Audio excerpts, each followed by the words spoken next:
కానీ గుడివాడ ఆయన ఏమంటాడంటే గుడివాడ ఆయన ఒక స్టేట్మెంట్ చేశాడు ఏమని అంటే రోడ్డు మీద వెళ్ళలేడా భీమవరం హెలికాప్టర్లోనే వెళ్ళాలా అని ఆయన చాలా తేలిగ్గా అన్నాడు. వీళ్ళంతా హెలికాప్టర్లో తిరిగే అంత సీన్ ఎక్కడిది వీళ్ళకి ఎక్కడ దాని స్థాయిలో తీసి పారేసాడు. మరి అదే ఇందాక నేను చెప్పినట్టు ఇవన్నీ పలికేడివాడు రామభక్తుడు తప్ప పలికించేటివాడు రాముడని ఏదో చిన్నప్పుడు చదువుకున్నా. ఇక్కడంతా కూడా స్క్రిప్టు జీవిడి కృష్ణమోహన్ దగ్గర నుంచి వస్తుందండి. ఇదిగో దీని మీద నువ్వు వెళ్ళలేవా అని చెప్పి గుడివాడ నాని గారిని మాట్లాడమని చెప్పి ఒక స్క్రిప్ట్ వస్తుంది. సో ఇక్కడ మనం తప్పు పట్టవలసింది జగన్మోహన్ రెడ్డిని తప్ప కొడాల వెంకటేశ్వరరావుని కాదు. ఆయన ఓన్లీ స్వరపేటిక కొడాల వెంకటేశ్వరరావు. బట్ ఆలోచన ఆ దురాలోచన సరే ఏదో దెబ్బతింటే ఏదో చదువుకుని మాట్లాడేస్తారనుకోండి, ముందు స్టేట్మెంట్ అయితే వచ్చేస్తుంది.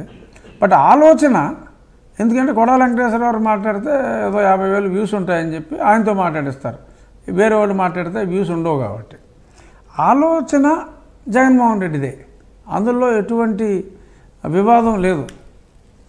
అందరితోటూ ఈ చెత్త మాటలు పలికించేది, కాపుల్ని పవన్ కళ్యాణ్ గారి మీద కూసుగొలిపిన, కమ్మవారిని చంద్రబాబు నాయుడు గారి మీద కూసుగొలిపిన, నా తోటి క్షత్రియుల్ని నా మీద కూసుగొలిపిన, ఇటువంటి దరిద్రపు ఆలోచనలు ఒక్క జగన్మోహన్ రెడ్డి గారికి వస్తాయి తప్ప ఇంకెవ్వరికీ రావు.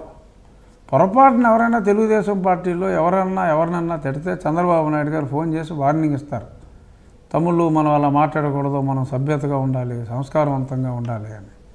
సో ఇక్కడ హిండ్రెన్స్ ఉంది. చంద్రబాబు నాయుడు గారు ఒప్పుకోరు ఇలాంటివి. మరి ఇక్కడేమో ఎంకరేజ్మెంట్ ఉంది.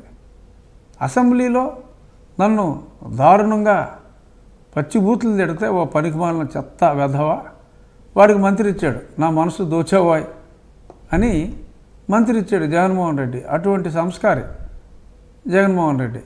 సో ఇది కొడాల వెంకటేశ్వరరావుని మనం అనుకుని ఉపయోగం లేదు.